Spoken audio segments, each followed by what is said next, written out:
Some nights don't just hurt you. Some nights restructure you. They reach into your chest, rearrange everything you thought was permanent, and leave you sitting in the dark wondering how something that felt so solid could disappear so completely. This was one of those nights for Marcus Reed. And if you've ever loved someone with everything you had, every quiet sacrifice, every late night, every version of yourself you were still figuring out, then what you're about to hear is going to hit somewhere deep, somewhere you might not even be ready for. But stay with me, because this story doesn't end where it begins. Hi, I'm Ray. Welcome to my channel, Tales of the Heart by Ray. I am glad to have you as part of my community. Please comment where you are watching from. I would like to know. Please don't forget to like, comment, share, and most importantly, subscribe to the channel for more beautiful and interesting stories. It was a Tuesday in late October when the rain started. Not the gentle kind. Not the romantic kind that people write songs about or film in slow motion through coffee shop windows.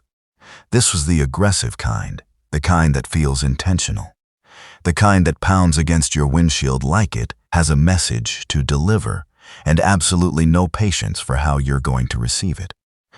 Marcus had been driving for 23 minutes without a single destination in mind. Just driving. Just moving, because stopping meant sitting still with the silence. And the silence right now was louder than anything he had ever heard in his 31 years of life. His jaw was tight, his knuckles pale against the steering wheel, his eyes red at the edges, dry from staring too hard at a road he wasn't really seeing. He was replaying it, again. For the 100th time since he pulled out of her driveway. The conversation that lasted 11 minutes and 42 seconds. He knew the exact time because he had glanced at his phone right before she started talking. The way you do when you're expecting something ordinary, something routine. Not the kind of words that quietly demolish 6 years of your life in under 12 minutes. Her name was Vanessa Cole, and for 6 years, Marcus Reed had loved her the way people love something they built with their own hands. Carefully, protectively, with the quiet terror of someone who understood exactly how fragile beautiful things could be. They met in their mid-20s, both ambitious, both hungry, both convinced that the future was something you could architect if you just worked hard enough and loved the right person hard enough alongside it. Marcus was a self-taught software developer with a vision bigger than his bank account. He worked 2 jobs, a customer support role during the day and coding late into the night, building something he believed in. Something he poured himself into like it was the only thing standing between him and the life he knew he was meant for. Vanessa was sharp, driven, beautiful in the kind of way that made you pay attention, not just to how she looked, but to how she moved through a room, like she had already decided where she was headed, and the world had simply agreed to step aside. In the beginning, she believed in him. She said the words, sat beside him during the late nights, listened to his pitches, told him he was different, told him he was going to make it. And Marcus held on to those words the way drowning people hold on to anything floating. But somewhere between year 3 and year 5, the words started changing. The questions became sharper. When is this actually going to pay off? Other people our age are buying houses, Marcus. I'm tired of waiting for a life that keeps feeling like it's 5 years away. And Marcus, being Marcus, responded the only way he knew how. He worked harder, slept less, believed more. Because he genuinely thought that if he could just show her, if he could just get close enough to the thing he was building, she would see it too. She would feel it. She would understand that everything he was doing, every sacrifice, every exhausted morning, and every hopeful night, it was all for them. He proposed in August, a simple ring, a rooftop, fairy lights he had strung up himself because he couldn't afford a venue. A speech he had rewritten 7 times because he wanted every word to be exactly right. She said she needed time to think. He told himself that was okay, that she was just being careful, that it didn't mean anything. For 2 months, he told himself that. And then came the Tuesday in October, the rain, the driveway, the 11 minutes. I can't marry you, Marcus. He remembered the way she said it, not cruelly, which somehow made it worse. It wasn't anger. It wasn't even frustration. It was the tone of someone who had already made peace with a decision they'd been carrying for a long time. Like she was finally putting down something heavy. Like he was the heavy thing. I want a different life, a better life. I want security and comfort and a future I can actually see. And I'm sorry, but that's not something you can give me right now. Right now, she said, right now. As if that softened it somehow. As if it wasn't still an ending. Marcus didn't yell, didn't beg, didn't say half the things that were detonating quietly inside him. He just nodded slowly, the way people do when something is too large to respond to. And then he walked to his car, sat down, and started driving into the rain. Now here he was, 23 minutes later, going nowhere, thinking everything. Maybe she's right. The thought arrived quietly, the way dangerous thoughts always do, not with a crash but with a whisper, calm, reasonable sounding, wearing the face of honesty when it was really just pain looking for somewhere to settle. What if I'm not enough? What if I never will be? His grip on the steering wheel tightened. His breathing started to fracture at the edges. The rain intensified, almost impossibly so, like the sky was responding to something happening inside him that he hadn't said out loud yet.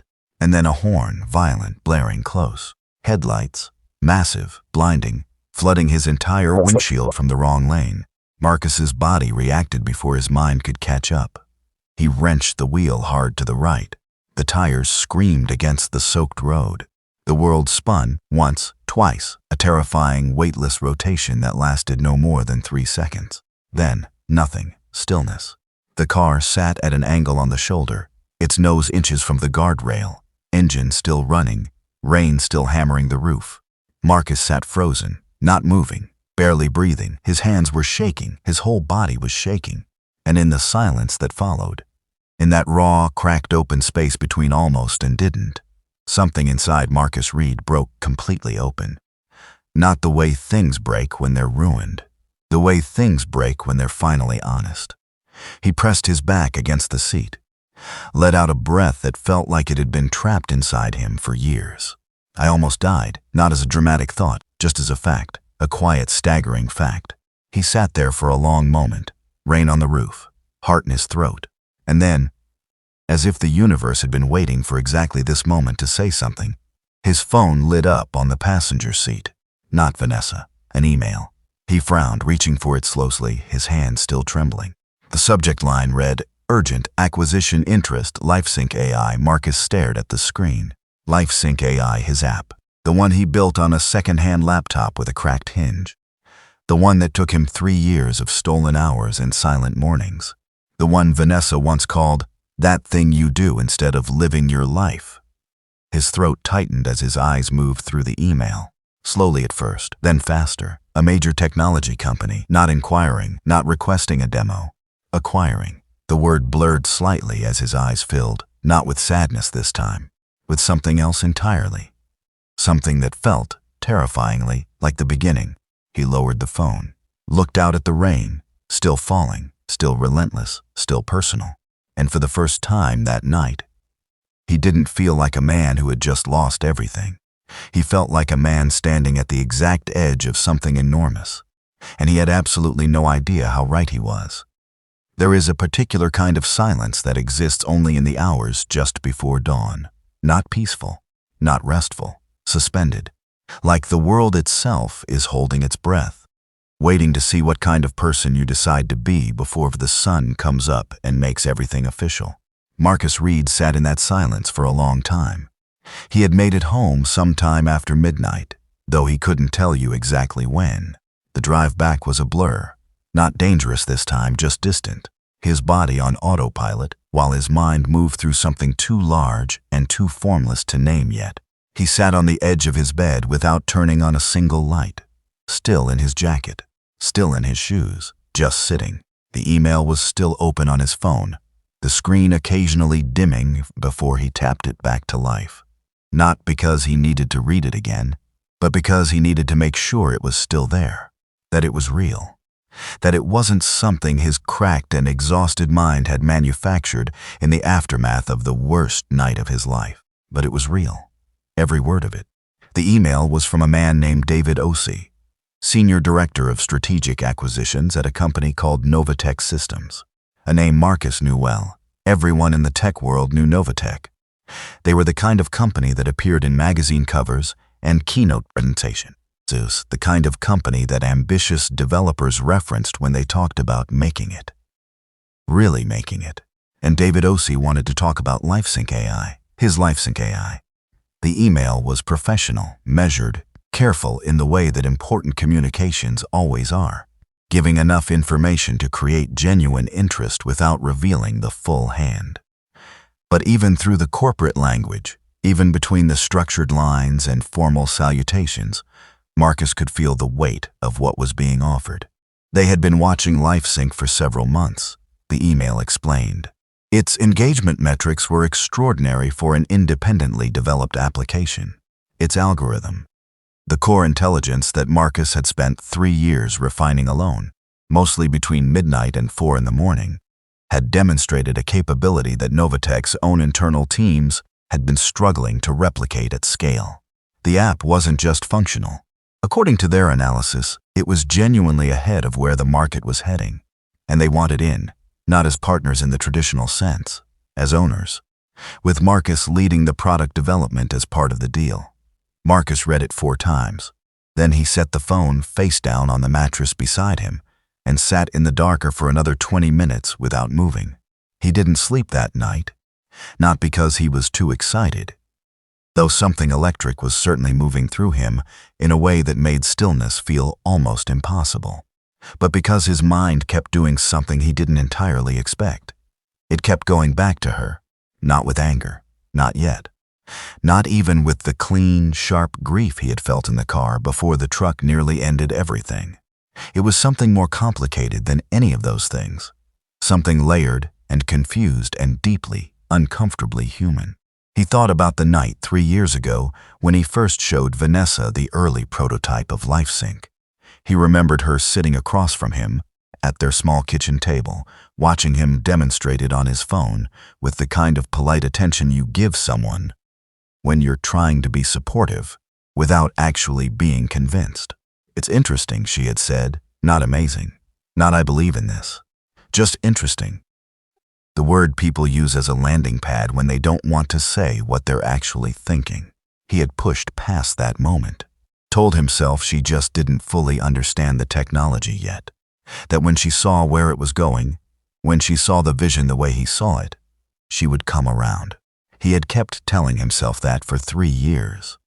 And now, in the dark, in the silence, in the space between the life that just ended and something else he couldn't quite see yet, Marcus let himself feel the full weight of what that had actually cost him.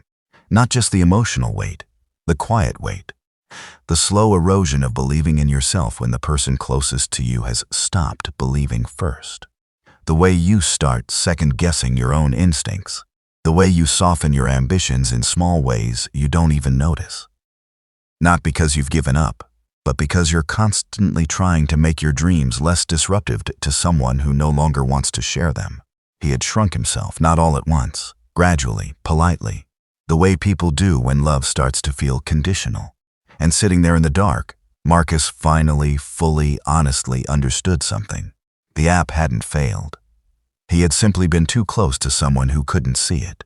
By 5:30 in the morning, he had made himself coffee, black, no sugar, because he had forgotten to buy sugar 3 weeks ago and kept meaning to get around to it. He sat at his desk, the city outside his window still dark and quiet, and he replied to David Ossie's email. He kept it short, composed, professional in a way that took him 4 drafts to achieve, because the first 3 versions were either too eager or too guarded, and neither represented the person he was trying to be in this moment. The final version simply expressed his genuine interest, confirmed his availability for a preliminary call, and asked for a proposed timeline. He sent it at 5:47 a.m. By 6:15 a.m., David Ossie had already replied, "Call scheduled Thursday, 10 a.m. Marcus stared at the response for a moment. Then, very quietly, in an apartment with no lights on and cold coffee going stale on his desk, he laughed. Not a joyful laugh exactly, not yet. More like the laugh of someone who has just realized, after a very long and very difficult journey, that they might have been walking in the right direction the entire time. He called Jamal at 7. This was not unusual. Jamal Bernard had been Marcus's closest friend since they were 15 years old. Sharing a bench at the back of a mathematics class neither of them particularly wanted to be in. Theirs was the kind of friendship that had survived different cities, different relationships, different versions of themselves, the kind of friendship that doesn't require maintenance because it was built from something more durable than convenience. Jamal answered on the second ring, his voice thick with sleep, but immediately alert the moment he registered something different in Marcus's tone. "Talk to me. What happened?" Marcus told him everything, the conversation with Vanessa, the drive, the rain, the truck, the guardrail, the email, all of it in order, without embellishment.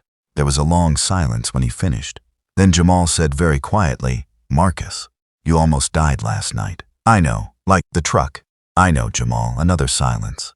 And then, because this was Jamal, and Jamal had never once in 20 years allowed a heavy moment to stay heavier than it needed to, he said, "Okay, but wait. The app. Your app. Novatech wants your app?" Marcus almost smiled.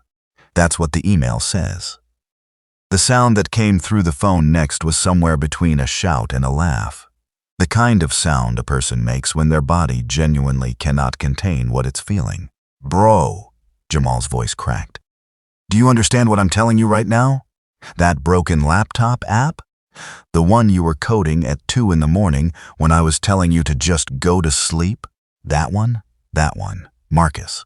"Yeah, Marcus, I hear you." "No, I don't think you do hear me."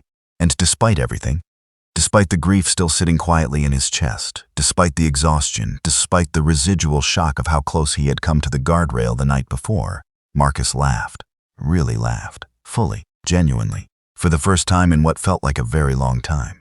The call with Novatech happened Thursday morning, as scheduled. David Ossie turned out to be exactly what his email suggested. Measured, precise, but underneath the professional composure, genuinely enthusiastic in the way that people in his position rarely allowed themselves to be openly.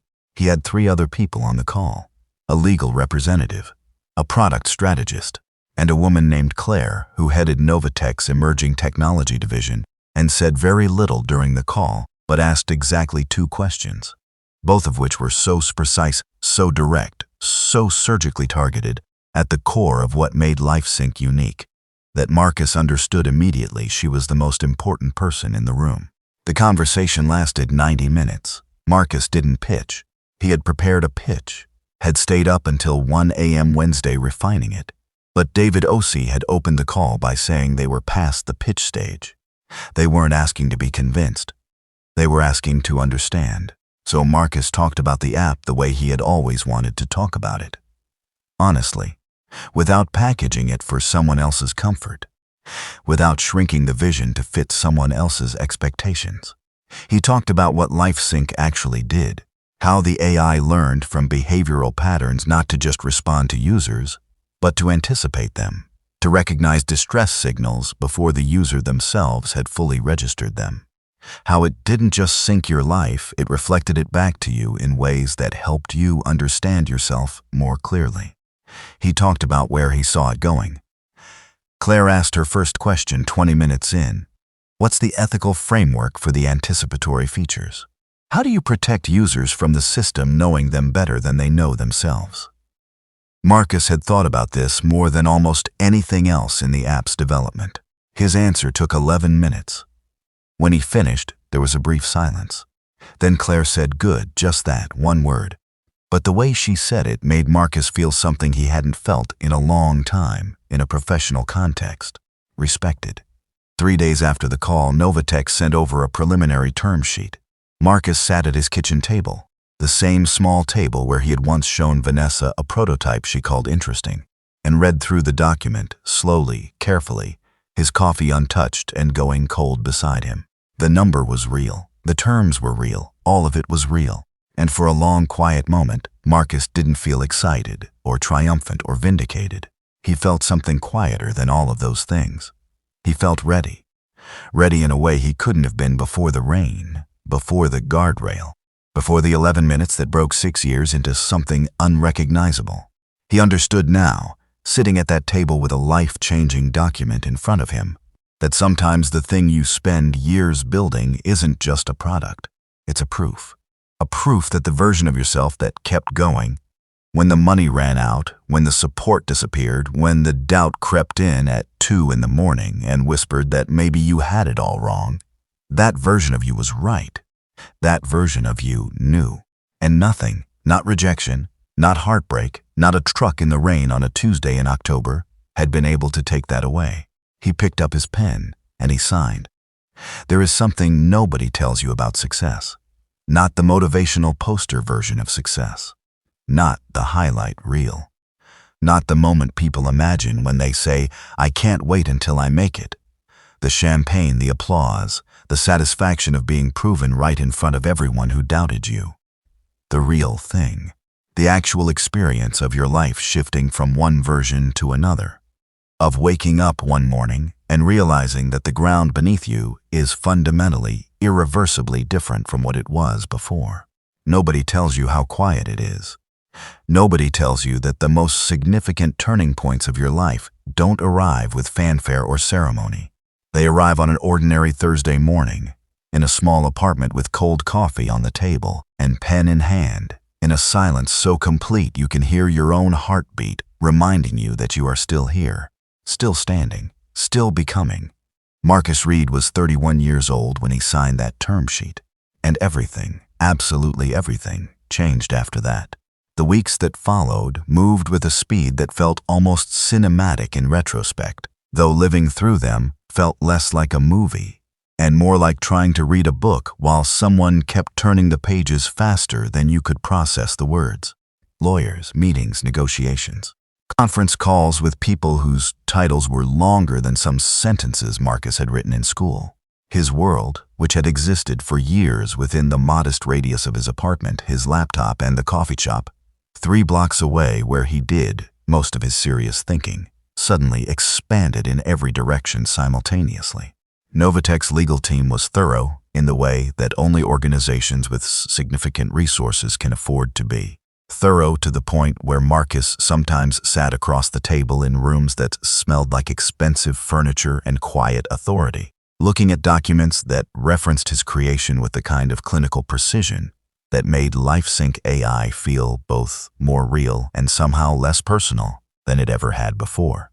He hired his own lawyer, a sharp, methodical woman named Patricia Oduya, who came recommended by a developer Marcus had connected with through an online forum 3 years earlier, back when they were both struggling, both grinding, both exchanging notes on the gap between ambition and outcome in the way that people do when they're in the middle of something difficult and need to know they're not entirely alone in it.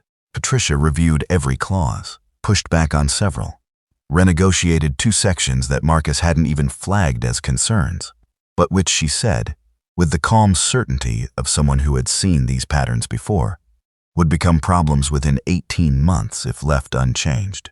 He trusted her completely, and she earned that trust. The deal closed on a Friday afternoon in November, not with celebration, not with speeches or press releases or anything that resembled the triumphant moments Marcus had imagined back in the years when imagining was all he could afford to do. It closed with a handshake, a signature, and a wire transfer confirmation that arrived in his email at 4:47 p.m. He was sitting in Patricia's office when it came through. She had her reading glasses on, reviewing a final document, when her assistant knocked and handed her a printed confirmation. She looked at it, then handed it across the desk to Marcus without expression, professional to the very end. He read it once, then he folded it carefully, put it in the inside pocket of his jacket, stood up, shook Patricia's hand, "Thank you," and walked out of the building into the cool November air. He stood on the sidewalk for a moment, people moving around him, traffic, wind carrying the smell of the city, exhaust and coffee and something faintly like rain, though the sky was clear. And Marcus Reed stood very still in the middle of all that movement and did something he had promised himself he would do when this moment finally came. He called his mother. Her name was Gloria Reed, 63 years old, retired schoolteacher, the kind of woman who had raised her son on 2 things simultaneously, The absolute certainty that he was capable of greatness, and the absolute refusal to let that certainty make him soft. She had worked double shifts when Marcus was 12 so he could attend a coding camp. He had circled in a pamphlet and left on the kitchen counter without saying a word, hoping she would notice. She had noticed. She always noticed. She answered on the first ring, Marcus. Just his name. But the way she said it, the particular warmth and steadiness of it, made something loosen in his chest that he hadn't realized was still pulled tight. Mom. His voice was steadier than he expected. It closed. Silence. Then, softly, barely above a whisper, I know. What do you mean you know? I know because I prayed for it this morning, and last night, and the night before that. A pause. I told you your time was coming. Marcus pressed his free hand flat against his chest without thinking about it. You did, he said. You really did. He heard her exhale, long and slow and full of years. How do you feel? She asked. And Marcus thought about it honestly before answering. Really thought about it, standing there on that sidewalk with November wind pulling at his jacket and a wire transfer confirmation folded against his heart. Like I owe someone an apology, he said quietly. Who? The version of me that kept going when I kept telling him he was probably wrong. Gloria Reed was silent for a moment.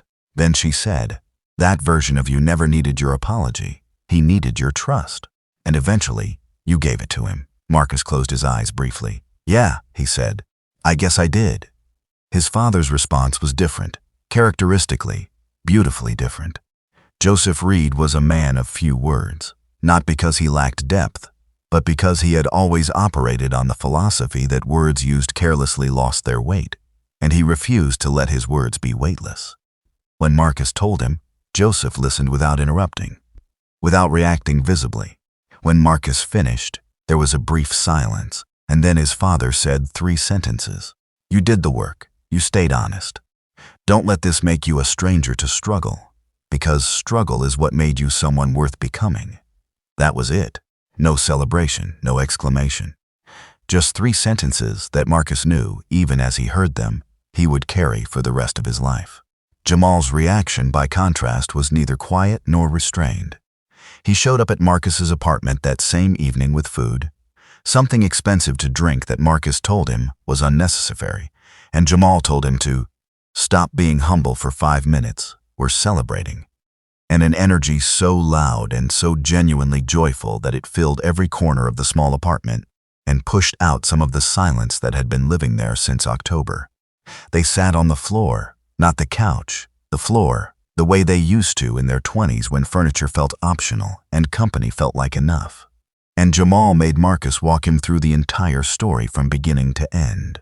Every detail, Marcus obliged, slowly, honestly. When he got to the part about the night in the rain, the truck, the guardrail, the seconds between almost and didn't, Jamal went quiet in a way that was rare for him, a real quiet. The kind that meant something was landing deeper than he was ready to process out loud.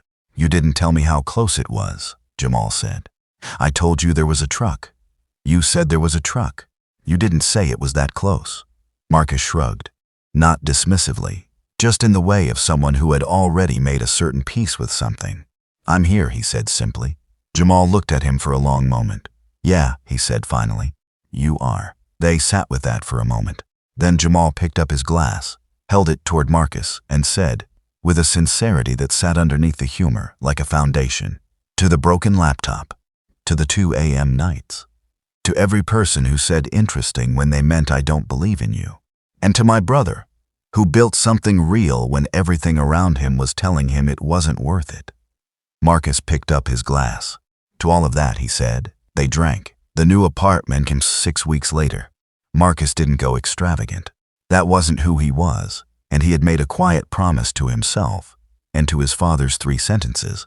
That money would not change the architecture of his character. But he got space, real space, a proper desk. A kitchen that didn't require negotiation between the refrigerator and the counter. A window that faced east and let the morning light in at an angle that made the whole room feel intentional. He sat at his new desk on the first morning in the new place, coffee in hand. City spread out below him, the future feeling genuinely open in a way it hadn't in years, and he thought about the old apartment. The cracked hinge laptop, the 2 a.m. silence, the nights when doubt sat in the chair across from him, like an uninvited guest who had made himself entirely too comfortable. He didn't miss it exactly, but he honored it.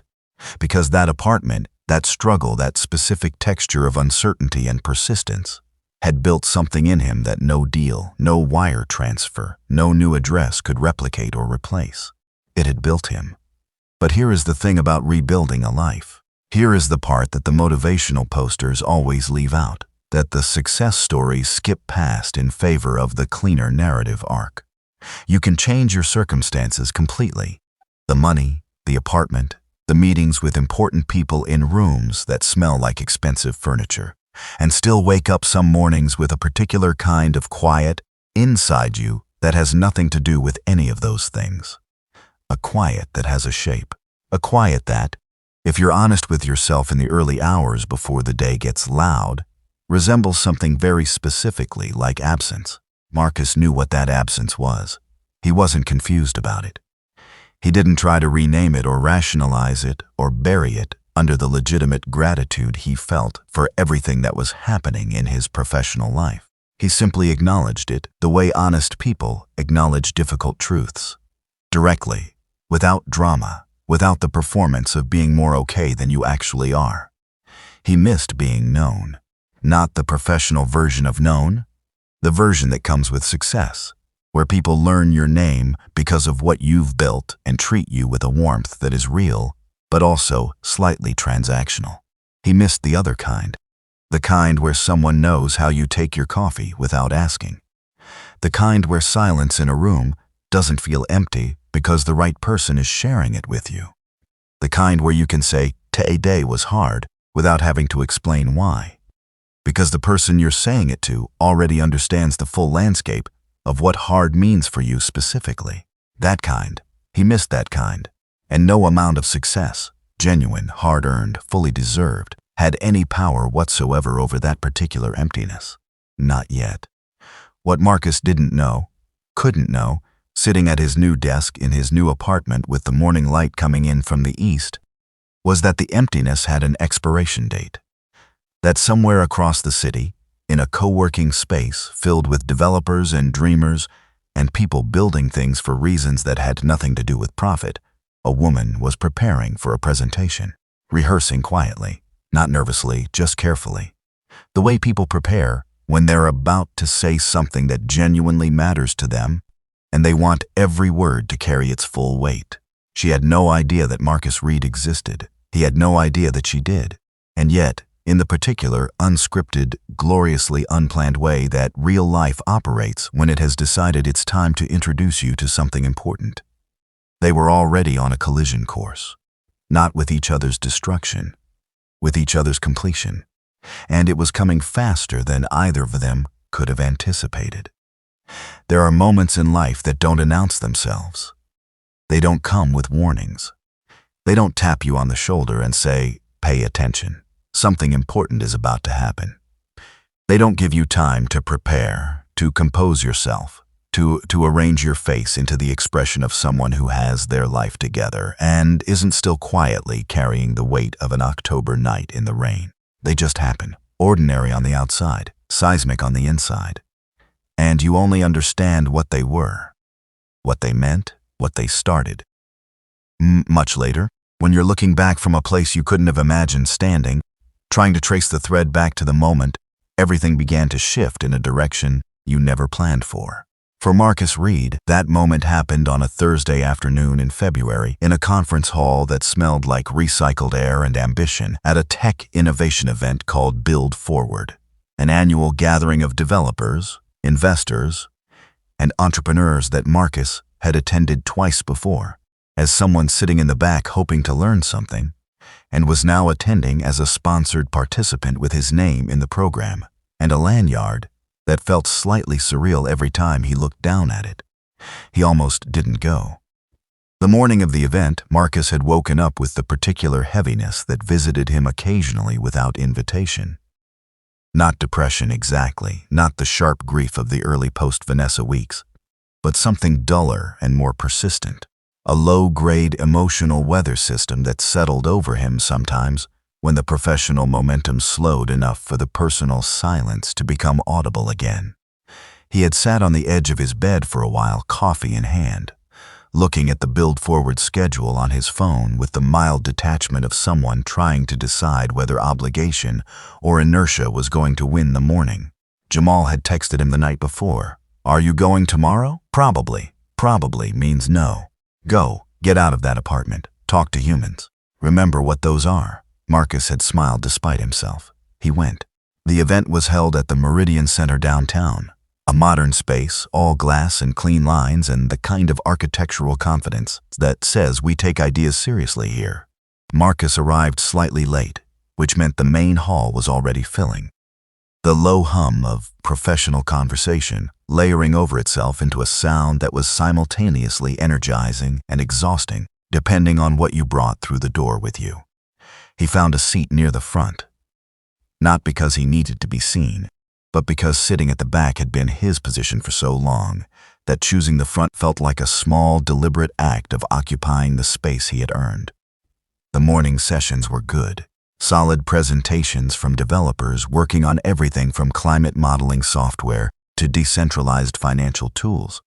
Marcus listened attentively, asked one question during the open floor discussion that generated more follow-up than he expected, and spent the lunch break in a corner booth with Patricia Oduya, who had also been invited as a speaker, eating a sandwich and having the kind of conversation about intellectual property evolution that most people would find tedious, but that Marcus genuinely enjoyed. It was an ordinary day, right up until it wasn't. The afternoon session began at 2 o'clock. Marcus had refilled his coffee, returned to his seat, and was half reviewing some notes on his phone when the moderator introduced the next presenter. Our next speaker is a developer and social impact technologist whose work focuses on the intersection of artificial intelligence and community mental health infrastructure. Please welcome Aisha Thompson. Polite applause. Marcus looked up from his phone, and something happened that he would struggle to articulate accurately for a long time afterward. Not because it was dramatic in any visible way, but because it was the opposite of dramatic. Because what struck him first wasn't attraction, wasn't intrigue, wasn't any of the things people associate with significant first moments. What struck him was her stillness. Aisha Thompson walked to the front of the room the way someone walks when they are completely at home inside themselves. Not the performed confidence of someone who has rehearsed their stage presence. Not the overcompensating energy of someone trying to fill a room they're secretly unsure they belong in. Just stillness, groundedness, the rare and genuinely striking quality of a person who has nothing to prove and therefore needs no armor. She was in her early 30s, with natural hair framing a face that was expressive in the specific way of people who think deeply and feel honestly. The kind of face where you see the intelligence and the empathy operating simultaneously, neither one diminishing the other. She set her notes on the podium. I looked out at the room, did not rush, and then she began to speak. "I want to start with a question," she said.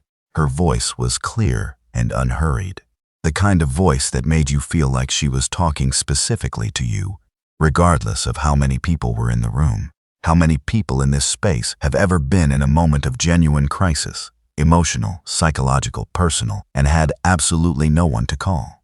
The room shifted slightly, not uncomfortably, more like the collective movement of people who have just something true, spoken out loud in a space where truth is sometimes secondary to strategy.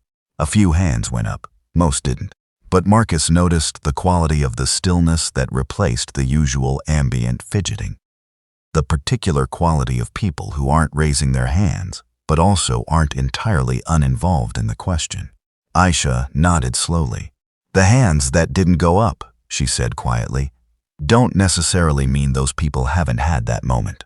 Sometimes it means they've learned to be very, very quiet about it." Marcus felt something move through him. Not a dramatic feeling, not the kind of thing you could point to in real time and say that was the moment. Just a subtle internal shift, like a frequency changing almost imperceptibly, just enough to make everything slightly clearer. He put his phone down, Aisha's presentation was about an application she was developing called Tether. The name itself was deliberate, she explained, chosen not because it implied dependency, but because of what tethering actually means in practice. A tether doesn't trap you, she said.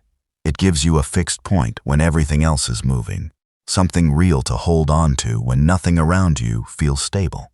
The app was designed to address what she called the gap, the space between a person recognizing they are struggling and that person accessing professional mental health support. A gap that, according to her research, averaged between 4 and 6 weeks in conventional systems. 4 to 6 weeks during which people were frequently at their most vulnerable, their most isolated, they're most likely to make decisions from a place of pain rather than clarity. Tether was designed to exist in that gap, not as a replacement for professional care. She was emphatic and precise about this distinction, but as a bridge, a presence, an intelligent, responsive system that could recognize distress patterns, provide evidence-based coping resources, connect users to community support networks, and, most critically, identify when someone needed immediate professional intervention and facilitate that connection in real time, without bureaucratic delay. She talked about the underserved communities she had spent 2 years embedded in during her research phase. Communities where mental health was discussed in whispers, if at all, where the stigma was a wall that technology alone couldn't demolish, but could perhaps quietly, consistently chip away at. She talked about the specific algorithmic challenges of building a system that was genuinely sensitive to cultural context, that didn't apply a one-size-fits-all framework to human pain, because human pain was never one size, never one shape, never one language. She talked about what had driven her to build this, and this was the part that made Marcus set down his coffee. 5 years ago, Aisha said, her voice shifting almost imperceptibly, still steady, still clear, but carrying something new in it now, something personal that she was choosing to share without making it a spectacle.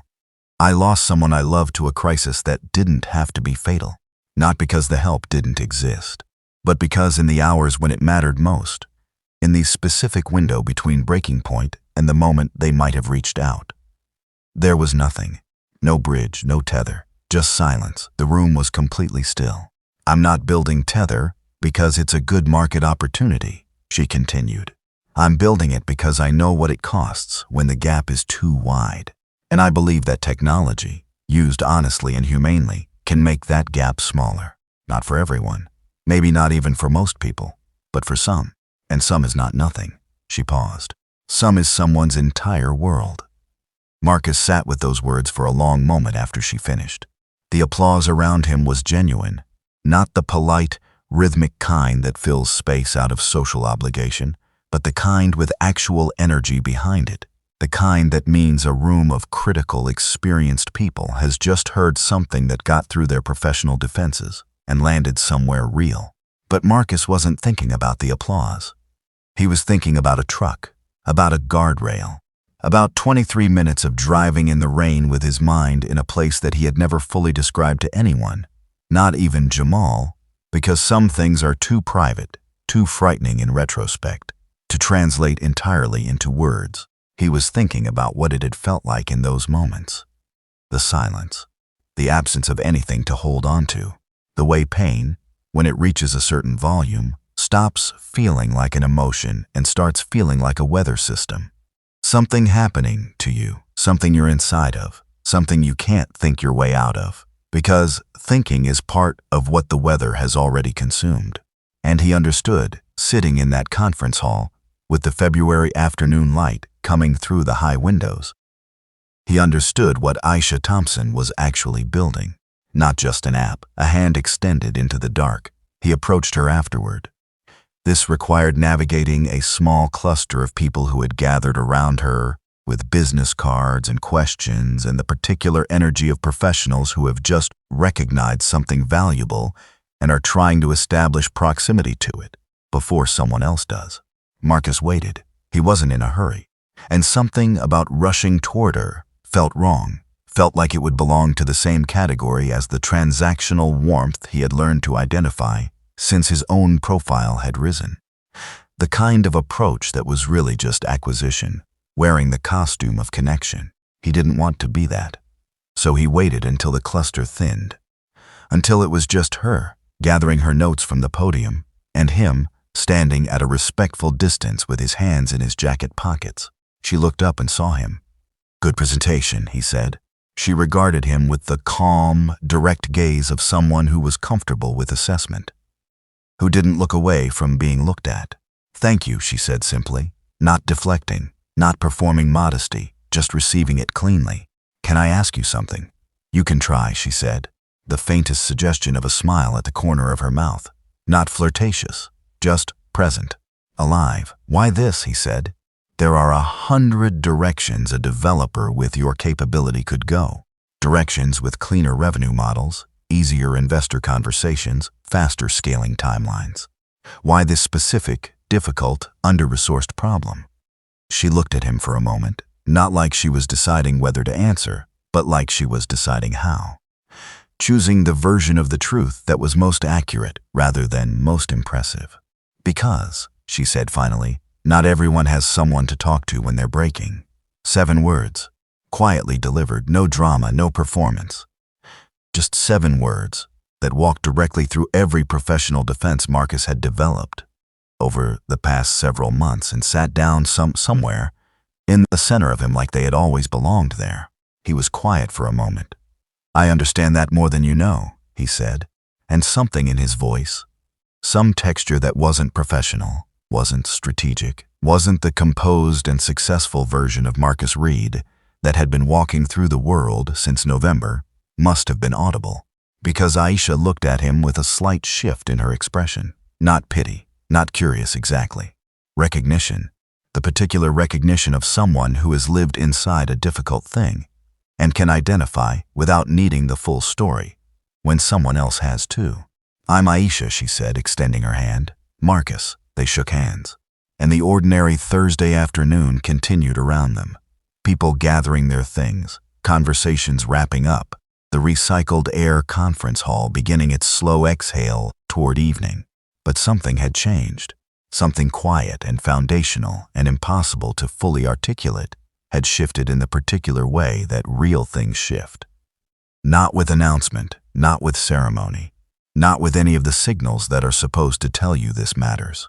Just with a handshake and 7 words, and the sudden, inexplicable sense that the silence Marcus had been carrying since October, that specific absence, that particular shape of missing being known, had just encountered something that understood its exact dimensions. Not filled it, not yet, but I recognized it, and sometimes recognition is where everything begins. There is a particular kind of closeness that doesn't announce itself as closeness. It builds quietly, in the margins of professional interactions, in the pauses between agenda items, in the moments when a meeting should have ended 20 minutes ago. But neither person has moved to close their laptop because the conversation has drifted somewhere more interesting than whatever was on the original schedule. And both people are aware of the drift, but neither one names it. Because naming it would require acknowledging something that feels too significant to handle casually and too new to handle seriously. It is the most dangerous kind of closeness. Not dangerous in the way of recklessness or poor judgment. Dangerous in the way of depth. In the way of something real forming before you've had the chance to decide whether you're ready for something real. In the way that genuine connection always carries risk. Not because it might hurt you, but because it might matter to you. And mattering is its own particular category of vulnerability that no amount of professional success or personal composure can fully armor you against. Marcus Reed was not looking for this. He wants to be very clear about that. Or rather, the version of Marcus telling this story from the other side of everything that happened wants you to understand that clearly. He was not looking. He was not ready. He was still, in the quiet hours, carrying October in his chest like a stone he had learned to walk with rather than put down. But here is what Marcus also learned. In the months that followed that Thursday afternoon in February, the right thing doesn't wait for your readiness. It arrives when it arrives.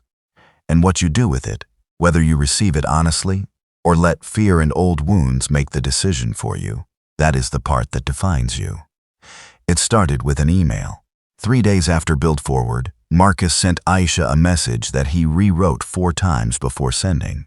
Not because he was nervous, but because he was trying to be precise. Trying to make sure that what he was offering was exactly what it appeared to be. Nothing inflated, nothing obscured. He had been thinking about Tether since her presentation. Not casually. Seriously. With the specific quality of attention he gave to things that he believed had genuine substance. Turning the concept over, examining it from different angles, identifying both its extraordinary potential and the very real structural challenges that stood between where it was and where it needed to be. The email said 3 things: that he found her work genuinely compelling, that he had experience navigating the technical and strategic challenges of scaling an AI-driven application that operated in sensitive personal territory, and that if she was open to it, he would like to have a conversation, not a pitch, not a proposal, just a conversation about whether his experience and resources might be useful to what she was building. He added at the end, no obligation, no agenda. Just 2 people who build things talking about building things. She replied within 2 hours. Thursday works. There's a coffee place on Ellison Street called Groundwork, 10 a.m. I'll be the one with the annotated napkins. Marcus read it twice. Then he smiled, genuinely, unguardedly, in the way he hadn't smiled at his phone in longer than he wanted to calculate. Groundwork Coffee on Ellison Street turned out to be exactly the kind of place Marcus would have chosen himself, small, unpretentious, with the warm smell of serious coffee and the low hum of people doing actual work rather than performing the aesthetic of work. No exposed Edison bulbs trying too hard, no playlist curated within an inch of its life. Just good light, solid tables, and the understanding that the people who came here came for the thinking, not the ambiance. Aisha was already there when he arrived. And true to her word, there were annotated napkins, 3 of them, spread across the table in a loose arrangement, covered in handwriting that was small and dense and occasionally punctuated by diagrams that Marcus immediately recognized as system architecture sketches. She was writing a 4th when he sat down, not looking up immediately, finishing a thought before she acknowledged his arrival. He appreciated that more than he could have explained. "You're on time," she said, capping her pen and looking up. "I try to be," he said. "Most people in your position aren't." "What position is that?" She considered him with that direct, unhurried gaze he remembered from Thursday. The position where people have started treating your time like it's worth more than other people's. Marcus was quiet for a beat. "I've noticed that happening," he said carefully. "I'm actively trying not to let it." "Good," she said. For the second time since they'd met, just that one word. But again, it landed like a complete sentence. The conversation lasted 3 hours. It should have been 1. Neither of them had planned for 3. But the thing about 2 people who think seriously about similar problems from genuinely different angles is that the conversation doesn't deplete. It compounds. Every exchange generates 2 more directions worth exploring. Every answer surfaces 3 more interesting questions. Aisha walked him through Tether's architecture with a precision and fluency that was immediately impressive. Not because it was technically flawless, but because it was honest. She didn't paper over the gaps. Didn't present him with a polished pitch version of the project that strategically obscured the problems in favor of emphasizing the potential. She showed him the actual thing, the working parts and the broken parts, and the parts she hadn't figured out yet and was losing sleep over. Marcus found this almost disorienting in its rarity. He had been in enough rooms over the past few months to know how unusual it was. How many presentations he had sat through where the gap between what was being shown and what was actually true was carefully managed, professionally maintained, treated as a feature of the process rather than a failure of it. Aisha Thompson had no interest in managed gaps. She wanted to solve the actual problem. And that, more than anything else about her work, more than the intelligence of the concept, more than the precision of her thinking, was what made Marcus lean forward across that table and say with complete sincerity, "I want to help you build this." She looked at him steadily. Why not suspicious, not guarded, just genuinely asking. The question of someone who had learned to distinguish between people who wanted to help and people who wanted to be adjacent to something they recognized as valuable. Marcus thought about it honestly before answering. "Because I built something that people didn't believe in for 3 years," he said. "And I know what it's like to see something clearly that the rest of the room can't see yet. And I know what it costs to build that thing alone." A pause. "You shouldn't have to do this alone." Something shifted in Aisha's expression, not dramatically, just a slight softening. A minor recalibration of whatever assessment she had been running since he sat down. "Okay," she said. "Okay? Okay, let's build it." What followed was the most intellectually alive period of Marcus's professional life.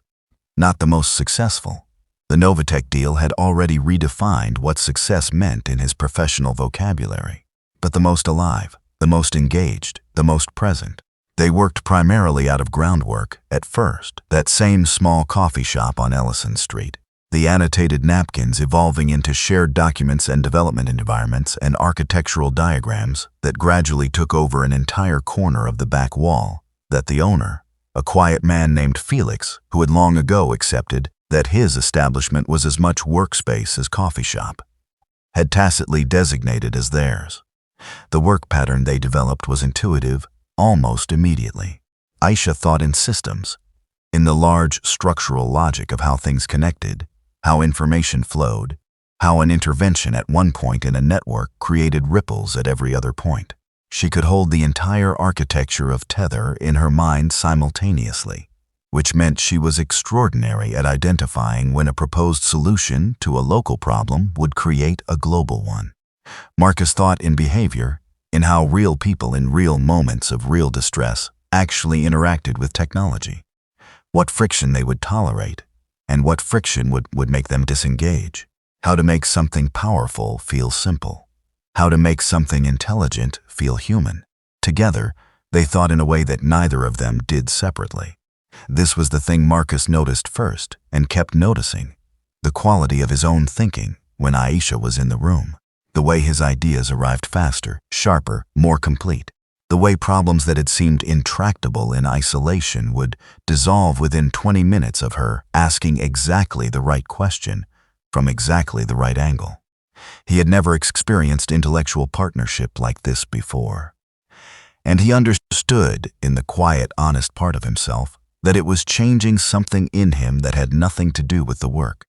The shift from professional to personal happened the way these shifts always happen between people who are both intelligent and self-aware enough to know better than to rush, which is to say, it happened slowly, and then all at once, and then slowly again.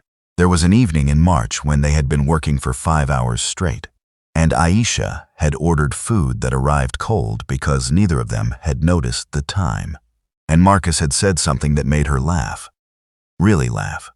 The full unguarded version, not the polite professional version. And she had looked at him afterward with an expression he couldn't entirely categorize. And the moment had lasted about 3 seconds too long to be purely professional. And then they had both returned to the screen simultaneously without acknowledging it. There was an afternoon in April when Marcus told her, unprompted, and without fully understanding why he was choosing to in that moment, about October. About the rain, about the 11 minutes, about the truck and the guardrail, and what he had been thinking in the seconds when everything spun and time slowed. And the world felt genuinely provisional in a way it never had before. He didn't tell her about Vanessa by name. He just told her about the weight, about what it felt like to be fully committed to something, a vision, a future, a person, and have it dissolve not with violence but with quiet, measured practicality. Aisha listened without interrupting, without performing sympathy, without the reflexive reassurances that people often reach for when someone shares something painful. The "you'll be okay" and the "everything happens for a reason" that are really just ways of moving past discomfort rather than sitting inside it with someone. She just listened, and when he finished, she was quiet for a moment, looking at the table between them. Then she said, "The hardest part isn't the loss, it's the silence after. When you've been building your life around a shared frequency, and then suddenly you're just broadcasting into nothing. Marcus looked at her. "Yes," he said, "that's exactly it." She nodded slowly. "I know that silence," she said quietly. She didn't elaborate. And Marcus didn't ask, because some things are offered in their own time. And recognizing the difference between a person who needs to be asked and a person who needs to be given space, that distinction Marcus was learning was one of the many ways that Aisha Thompson was unlike anyone he had encountered before. By May, the boundaries between work conversations and personal conversations had become genuinely impossible to locate. Not because they had crossed any formal line, not because either of them had said anything explicit or declarative about what was happening between them, but because the nature of what they were building together, an app designed to recognize and respond to the most intimate dimensions of human emotional experience, required them to talk honestly about human emotional experience, about their own, about what they understood and what they feared, and what they had carried and what they were still learning to put down. You cannot build something that reaches into the vulnerable center of people's lives without being willing to go there yourself. They both understood this, and so the conversations went deep. And depth, when it is shared honestly between two people who are both capable of it and hungry for it, does not stay professional. It never does. Marcus noticed it first in the small things. The way he looked forward to Thursdays with a specific quality of anticipation that was different from how he looked forward to other things. Not the excitement of professional momentum, not the satisfaction of productive work, but something quieter and more personal. Something that lived in a different part of him entirely. The way his apartment felt slightly different when he came home from an evening with Aisha. Not empty exactly, but aware of its own emptiness in a way it hadn't been before. The way her absence had a shape now that her presence had defined. The way he caught himself, in unguarded moments, wanting to share things with her that had nothing to do with Tether. A book he had read, a conversation with his mother, a memory that surfaced unexpectedly and felt too specific to share with anyone who didn't understand his particular frequency. He sat with these observations honestly, did not rush them, did not try to resolve them into something neat and declarative before they were ready to be those things. He had learned, from October, what it cost to build your emotional life around certainty that didn't actually exist yet. He wasn't going to make that mistake again. But he also wasn't going to do the other thing, the thing fear does, which is to mistake caution for wisdom and avoidance for safety. What was growing between them was real. He knew it. And somewhere, in the honest quiet of her own life, he was beginning to believe that Aisha knew it too. What neither of them knew was that someone else had been watching. Watching the Build Forward conference coverage online where a photo had been published of the event's participants. Marcus and Aisha visible in the frame, standing close mid-conversation, with the particular body language of people who are more comfortable with each other than the context entirely explains. Watching his social media, where the professional updates had taken on a different quality in recent months. More alive, more present, more like a man who had found something worth showing up for. Watching and feeling something corrosive and complicated moving through her chest that she told herself was concern, that she told herself was care, that she told herself was about him, but wasn't. Vanessa Cole had spent 6 months watching Marcus Reed become everything she had decided he never would be. And now there was someone else in the frame. Someone who had arrived without invitation into the life Vanessa had walked away from. The life she had calculated wasn't worth staying for, and was standing in it with a naturalness, a rightness that made something in Vanessa's chest tighten in a way she recognized, but refused to name accurately. She picked up her phone, found Aisha Thompson's contact information with the focused efficiency of someone who had already decided what they were going to do before they fully admitted it to themselves, and began to type. She told herself it was a warning, a kindness, something a concerned stranger might offer to protect someone from getting hurt. She told herself a lot of things. None of them were true. And somewhere across the city, in an apartment filled with morning light and the quiet hum of something beautiful still forming, Marcus Reed had absolutely no idea that the most significant threat to everything he was building wasn't a business rival, wasn't a failed algorithm, wasn't any of the professional obstacles that kept him up at night. It was someone from his past, moving quietly, with a smile that looked like concern, and intentions that were anything but. There is a particular kind of damage that doesn't arrive loudly. It doesn't kick the door in. It doesn't announce itself with conflict or confrontation or any of the recognizable signals that tell you to brace yourself, to pay attention, to protect what matters. It doesn't give you the decency of a clear enemy or a visible threat or anything you can point to and say, "There, that's the thing I need to defend against." It arrives softly, wearing reasonable clothes, speaking in the measured, careful tones of someone who simply cares, someone who is only trying to help, someone whose concern for you is so genuine, so selfless, so entirely oriented around your well-being that to question their motives would feel almost ungrateful, almost paranoid, almost like the problem is you. This is what makes it so effective. This is what makes it so dangerous. And this, the quiet, surgical, meticulously delivered damage of someone who has decided that if they cannot have what they lost, they will at minimum ensure that no one else can fully have it either, is exactly what Vanessa Cole brought to Aisha Thompson's door. Not all at once, slowly. The way poison always works, when it's administered by someone patient enough to understand that the most effective doses are the ones you don't recognize as doses at all. It began with a message. A Tuesday morning in late May, when Aisha was sitting at her desk in the co-working space she rented on the 4th floor of a building on Meridian Avenue. Good light, good quiet, the kind of focused solitude she needed when the work required her full and undivided attention. Her phone showed a notification from a name she didn't recognize, Vanessa Cole. The message was brief, friendly in tone, carefully pitched at exactly the frequency of someone reaching out with good intentions and no agenda. "Hi Aisha, I hope this isn't too forward.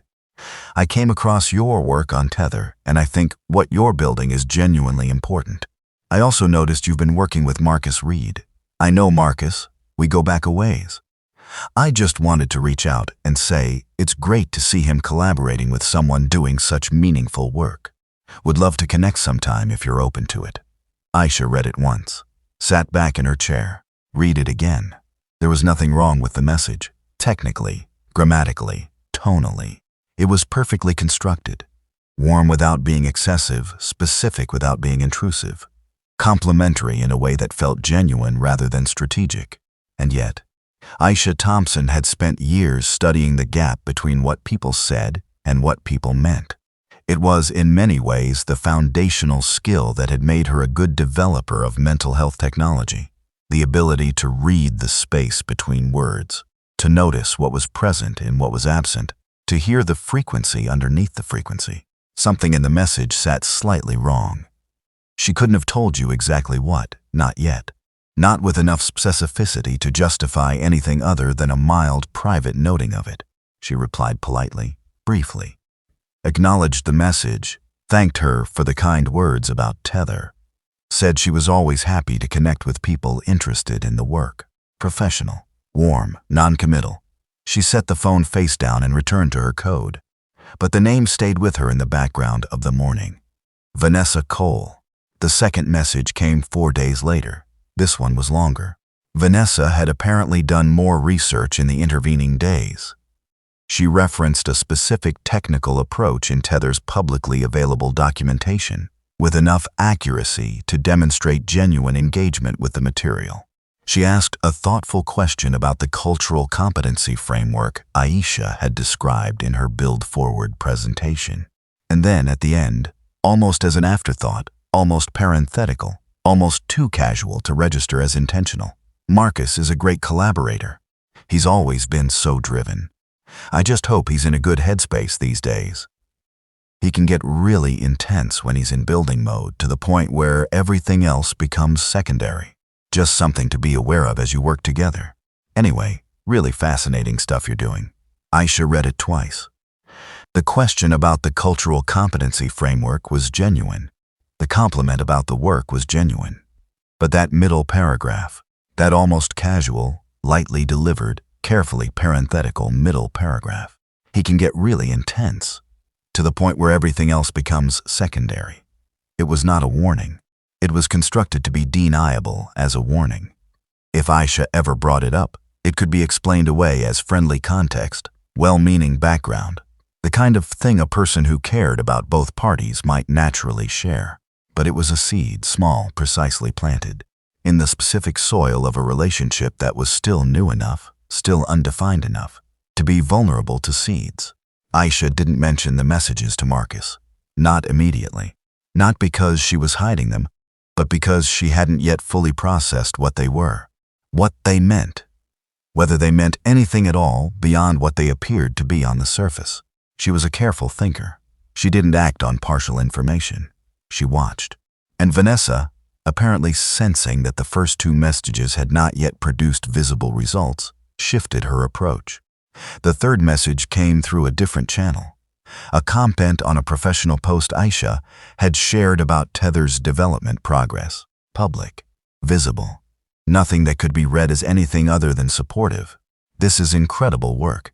The tech community needs more builders like you, Aisha. Simple, warm, entirely appropriate. But Aisha noticed the timing, noticed the escalating presence, noticed the way a stranger was inserting herself into the perimeter of her life with a consistency that was beginning to feel less like coincidence and more like strategy. She searched Vanessa Cole's name, found her professional profile first. Then, with a few more minutes of looking, the kind of background reading that anyone might do and that Aisha was better at than most, she began to understand the fuller picture. Vanessa and Marcus, 6 years, the engagement that never happened, the end that did. Aisha sat with this information quietly for a long time, not with jealousy. She was not a jealous person by nature, and even if she had been, jealousy requires a certainty of possession that she and Marcus had not yet arrived at in their carefully unspoken, slowly developing, genuinely uncertain emotional landscape. What she felt was something more complicated, a kind of careful sadness. Not for herself, for the situation, for the way old wounds had a tendency to reach forward into new spaces and make them smaller. The fourth message was the most sophisticated. It came 2 weeks later, by which point Aisha and Vanessa had exchanged enough surface-level professional pleasantries to have established something that looked, from the outside, like a casual acquaintanceship. This was the message that did real work. I've been thinking about saying this and going back and forth on whether it's but I think I'd want someone to tell me if I were in your position. Marcus is genuinely brilliant. I think you already know that. But there's a version of him that shows up when he's really invested in something, where he becomes selective with the truth, not maliciously. He doesn't even realize he's doing it, but he has a way of presenting himself as more available. Emotionally, than he actually is. I watched it happen for 6 years. I just don't want to see someone else go through what I went through. That's all this is. Take it for whatever it's worth. Aisha read it 3 times. Then she put the phone down, stood up, walked to the window of the co-working space and stood there for a long time, looking at the street below without really seeing it. The message was a masterpiece of plausible deniability. Every sentence was technically defensible. Every concern was framed as selfless. The entire thing was constructed with the precision of someone who understood exactly how to plant doubt without appearing to plant anything at all, who understood that the most effective way to damage someone's trust in another person was not to attack that person directly, but to raise questions so reasonable, so measured, so apparently well-intentioned, that the person receiving them felt obligated to take them seriously, a way of presenting himself as more available, emotionally, than he actually is.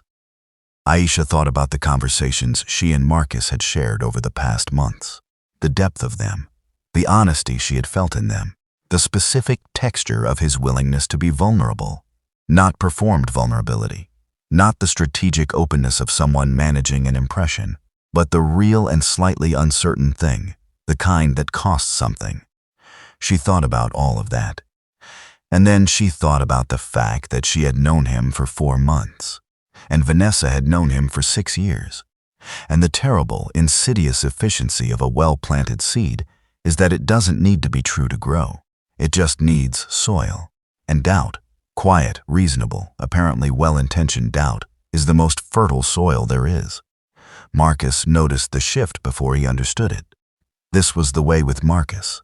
He felt things accurately before he could name them. His emotional intelligence operated slightly ahead of his analytical mind, picking up signals that his reasoning hadn't yet caught up to explain. The shift was subtle. Aisha was still present, still engaged, still the same person in all the visible ways. Their work continued. Tether was progressing well, hitting development milestones that generated genuine excitement. And their conversations were still substantive, still warm, still the best hours of Marcus's week.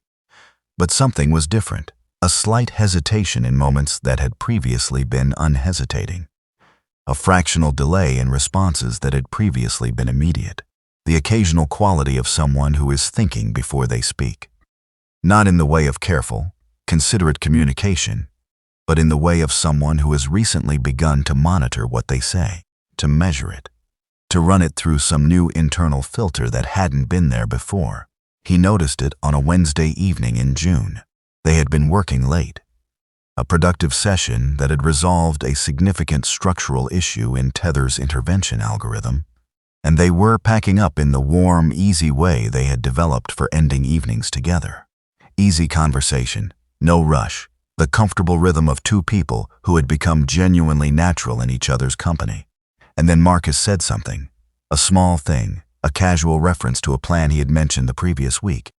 And Aisha paused, just briefly, just a half-second longer than she normally would have, before responding with something that was warm, but also, somehow, slightly more careful than the moment required.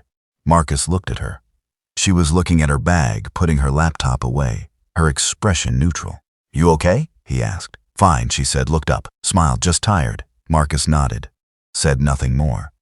But he carried that half-second pause home with him like a small stone in his pocket. Not heavy enough to address directly, but present enough to feel with every step. Something had changed. He didn't know what. He didn't know why. But the same instinct that had made him a good developer, the ability to recognize when a system was behaving differently than it should, to identify the presence of a variable that hadn't been there before, was now pointing at something in the space between him and Aisha with a quiet, insistent accuracy that he could not dismiss. Something had gotten in. Jamal saw it in Marcus before Marcus had fully admitted it to himself. They met for lunch on a Friday. A regular ritual, one of the constants Marcus had kept throughout all the professional changes of the past several months. Understanding on some level that certain anchors needed to be maintained precisely because the current was moving fast. Jamal looked at him across the table with the particular attention of someone who had known Marcus for 16 years and had therefore developed a very precise internal map of the difference between his various kinds of quiet. "Talk," Jamal said simply. Marcus turned his water glass slowly on the table. "Something's off with Aisha," he said. "I can't identify it, but something's different. There's a distance that wasn't there 2 weeks ago." Jamal was quiet for a moment. "Did something happen between you two?" "No, that's the thing. Nothing happened. Nothing I can point to." "Did you say something?" "I've gone over everything. I can't find anything." Jamal leaned back in his chair, arms crossed, thinking. "People don't just shift for no reason," he said carefully. "Something came in from the outside. Something got said." Marcus looked at him. "I don't know what, but you have a feeling." A long pause. "I have a feeling," Marcus said quietly. Jamal leaned forward. "Then trust it, and figure out what it's pointing at. Because I watched you lose something real before by not paying attention until it was too late." A pause. "Don't do that again." Marcus said nothing. But the stone in his pocket, that half-second pause, that fractional hesitation, that almost imperceptible shift in someone who had been the most unhesitating presence in his life for months, grew slightly heavier. And that evening, sitting alone in his apartment with the city lights spreading out below his eastward window, Marcus Reed began to quietly, methodically think about who might have an interest in what was breaking. And one name kept arriving, quietly, persistently, with the patient certainty of something that had been true for a while, and was only now being looked at directly. He didn't act on it yet. That was important, because Marcus had learned, expensively, in the specific curriculum of October, the difference between responding from pain and responding from clarity, the difference between what you feel and what you know, the difference between the version of yourself that reacts from the wound and the version of yourself that acts from the understanding. He needed to be the second version, for Aisha, for himself, for the thing between them that was still worth protecting. Even as he felt it straining under a weight neither of them had put there, he needed to be clear before he was confrontational, sure before he was loud, right before he moved. And so he waited, gathered himself, thought carefully about the woman who had once chosen to leave, and what it said about her that she had apparently decided, from a safe distance, to ensure that what she left behind stayed broken. The patience this required was considerable. But Marcus Reed had spent 3 years building something in silence that the world hadn't believed in yet. He knew how to be patient. He knew how to wait for exactly the right moment. And he knew, with the quiet, grounded certainty of a man who had survived a guardrail and signed a term sheet and found something worth protecting in a coffee shop on Ellison Street, that when the moment came, he would be ready.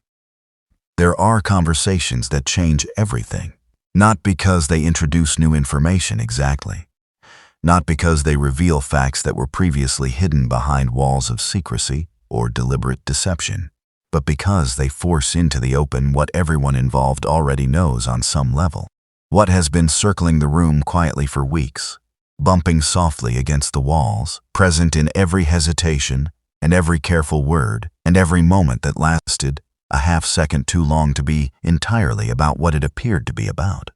These conversations are not comfortable. They are not designed to be. They are designed to be true. And truth, when it has been suppressed long enough, when it has been patient enough, when it has accumulated enough weight in the silence, does not arrive gently. It arrives with the particular, irreversible force of something that has been waiting a long time for permission to exist in the open air. Marcus Reed had been preparing for this conversation for 2 weeks, not rehearsing it, not scripting it, not planning arguments or anticipating counter-arguments, or doing any of the strategic emotional preparation that people do when they are approaching a confrontation as a battle to be won, rather than a truth to be established. Just preparing internally, allowing himself to become fully clear about what he knew, what he felt, what mattered, and what he was willing to lose in order to protect what was real. By the time he was ready, he was very calm. And that calmness, that specific, grounded, entirely unperformed stillness, was the most powerful thing he brought into the room. He reached out to Vanessa on a Tuesday morning, a simple message, 4 words. "We need to talk," she replied within minutes, faster than he expected, which told him something. People who have nothing to hide do not monitor their phones with the particular vigilance of someone waiting for a specific conversation to arrive. Of course, when tonight, 7, the place on Carver Street. The place on Carver Street was a small restaurant they had gone to together many times over the years. Not romantic exactly, just familiar.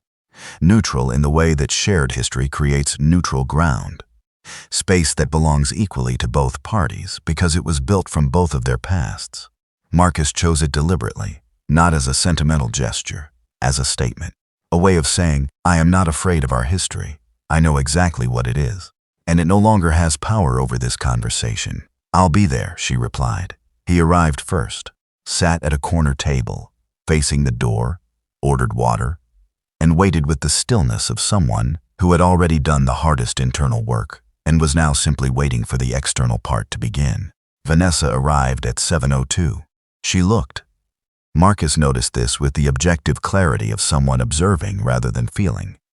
She looked beautiful and slightly uncertain, which was an unusual combination for Vanessa Cole, who had always moved through the world with the composed assurance of someone who had decided in advance how every room was going to receive her. The uncertainty was small, barely visible, but Marcus saw it because he knew her face in the specific way you know the face of someone you loved for 6 years. Every micro-expression, every subtle tell. every place where the composed exterior had a slightly imperfect seam. She sat down across from him, smiled, professional, warm. The smile she used when she was managing a situation. "Marcus, it's good to see you."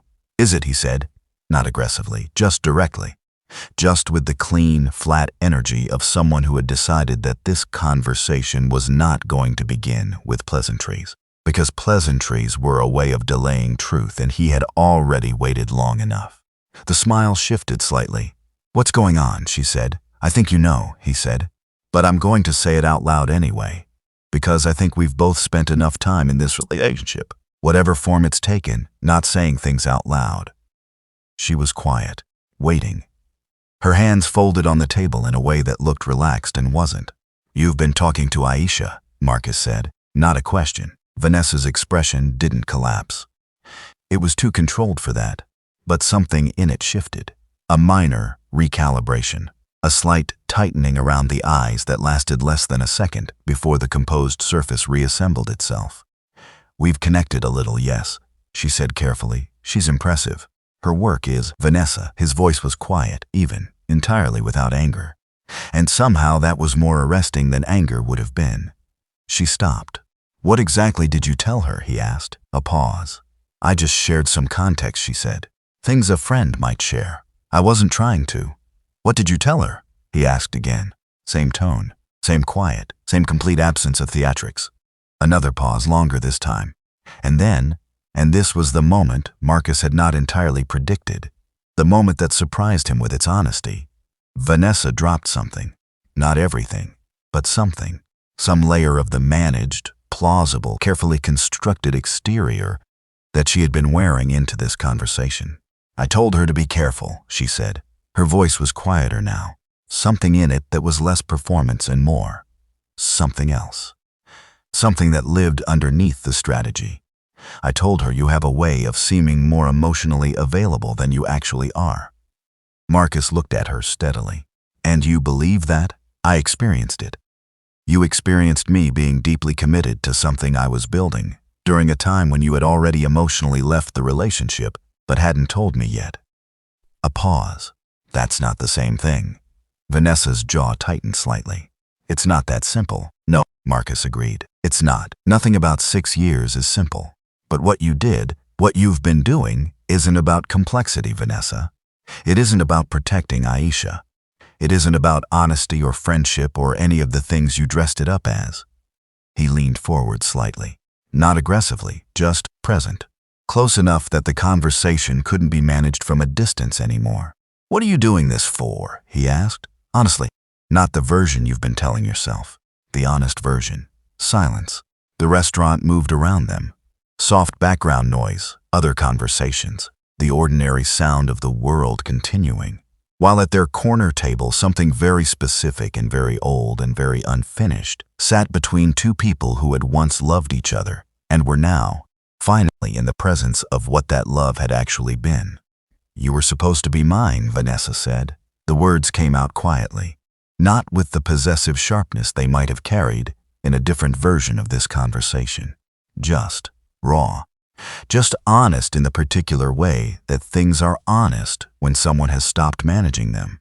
Marcus looked at her, and he felt something that surprised him. Not anger, not satisfaction. Sadness. A genuine, clean, uncomplicated sadness for both of them. For the 6 years, for the distance between what they had tried to build together and what they had actually built. For the version of Vanessa, who had been so afraid of uncertainty that she had chosen the appearance of security over the reality of love, and who was now sitting across from him having discovered, in the most expensive way possible, what that choice had actually cost. He said softly. "I was yours. For 6 years I was completely yours." A pause. "And you decided I wasn't enough." "I was scared," she said. And this was the most honest thing she had said in perhaps years. "I was scared that your dream was always going to be more real to you than I was. That I was always going to come second to something I couldn't compete with." Marcus was quiet for a moment. "You weren't competing with anything," he said. "The dream was for us. Everything I was building, it was always for both of us. You just stopped believing that before you told me you had stopped." Vanessa looked at the table.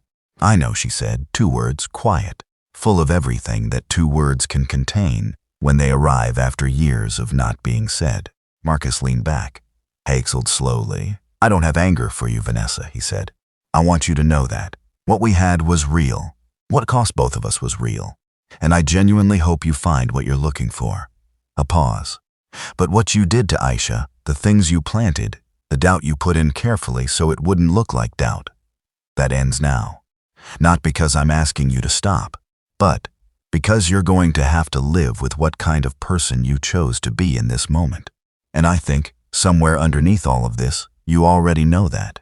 Vanessa said nothing, but her eyes were bright, and her hands, still folded on the table, were no longer relaxed in performance. They were just still, the way hands are still when someone has stopped fighting something. Marcus stood. Take care of yourself, he said, and he walked out of the restaurant into the evening air, steady, clear, undiminished, leaving behind something that had been following him since October, not with triumph, with release. Aisha was at home when he called. He didn't text. Texting was for logistics, for scheduling, for the surface layer of communication between people. What he needed to say required his voice, required the fullness of actual human presence even across the distance of a phone call, required her to be able to hear not just the words but the person behind them. She answered on the 3rd ring. Marcus, I need to tell you something, he said, and I need you to let me say all of it before you respond. Can you do that? A brief pause. Yes, she said, and he told her everything, not just about tonight, not just about the conversation with Vanessa. Everything, the full timeline, from October backward and forward. The 6 years with Vanessa and what they had actually been. The night in the rain and what he had almost lost before he understood what he was gaining. The email that changed everything. The months of building a new life. And then Aisha, what her presentation had done to him, what their work together had become. What had been growing between them in the margins of professional meetings and annotated napkins and 5-hour work sessions that neither of them ever wanted to end. He told her about recognizing the shift in her, about the stone in his pocket, about the name that kept arriving when he sat quietly and thought about what had changed. He told her about tonight, what Vanessa said, what he said, what he understood about all of it. And then he said the thing he had been carrying since Ellison Street and annotated napkins and an April afternoon, when he told her about the rain and she listened without performing sympathy. What is between us is real, Aisha. I don't know exactly what to call it yet, and I'm not asking you to name it before you're ready. But I know what it is, and I know it's worth telling the truth for, worth being uncomfortable for, worth whatever this conversation costs. A pause. I just needed you to have the full picture, from me, not from someone who was painting it from a place of loss. Silence. Long enough that Marcus felt the weight of it. Long enough that he understood she was not filling it reflexively, not reaching for easy words, but actually sitting inside what he had said and giving it the honest consideration it deserved. Then her voice, when it came, was quiet and slightly unsteady, in the specific way of someone who is not falling apart but is genuinely moved. I owe you an apology, she said. You don't. I do, she said. I let someone else's voice get louder than my own judgment. I felt something happening, and instead of trusting what I actually knew, what I had actually experienced with you in real time, I let words from a stranger quietly rewrite it. A pause. That wasn't fair to you, and it wasn't honest of me. Marcus was quiet. I understand why it happened, he said. Understanding why something happens doesn't make it not worth apologizing for, she said. You deserved my trust. You had earned it. And I let it get complicated by something I should have brought to you directly instead of carrying alone. Why didn't you? He asked. Not with accusation, with genuine curiosity. A long pause. Because, she said slowly, naming it would have required me to admit how much I cared about what was happening between us. And that felt, she stopped. Vulnerable, Marcus said quietly. Yes. I know that feeling. I know you do. A silence that was different from all the silences that had preceded it. Not empty, not strained, not carrying the weight of something unspoken, just present, warm. The silence of 2 people on either end of a phone line who are both, simultaneously, in the same honest place. I need to ask you something, Aisha said. Ask, what do you want? Not what you're building. Not the professional version. What do you actually want from this, from us, from whatever this is becoming? Marcus didn't hesitate, because the answer hadn't been clear for months. He had simply been waiting for the right moment to say it out loud without it being premature or pressuring or anything other than exactly what it was. I want to stop pretending that what's between us is just professional, he said. I want to have dinner with you that isn't a working dinner. I want to know what you're like on a Sunday morning when there's no agenda. I want to argue with you about something that has nothing to do with code. I want to be someone you call when something good happens, not just when there's a problem to solve, a pause. I want all the ordinary things that people want when something real is happening. I'm tired of being careful about it. The silence that followed lasted 7 seconds. Marcus counted, not anxiously, just present, just allowing it to be whatever it was going to be. Then Aisha said very quietly, with a warmth in her voice that reached through the phone and landed exactly where she intended it to. Sunday morning. My place. I'll make coffee. And fair warning, I'm terrible at being ordinary, but I'm willing to try if you are. Marcus closed his eyes briefly, exhaled. I'll be there, he said. He sat for a while after hanging up. In his apartment, in the eastward-facing window light, with the city spread below him doing what cities do, moving, breathing, generating the continuous low hum of millions of lives in various stages of breaking and building and becoming. He thought about Vanessa, not with bitterness. He had meant what he said at the restaurant. He genuinely hoped she found what she was looking for, but he also understood, with a clarity that felt new and important, that what she had tried to do and failed to do had actually given him something unexpected. It had forced the conversation he and Aisha needed to have. It had removed the comfortable ambiguity that both of them had been living in. The professional margins, the unspoken acknowledgments, the careful dance of two people who feel something significant and manage it through indirection, because indirection feels safer than the real thing.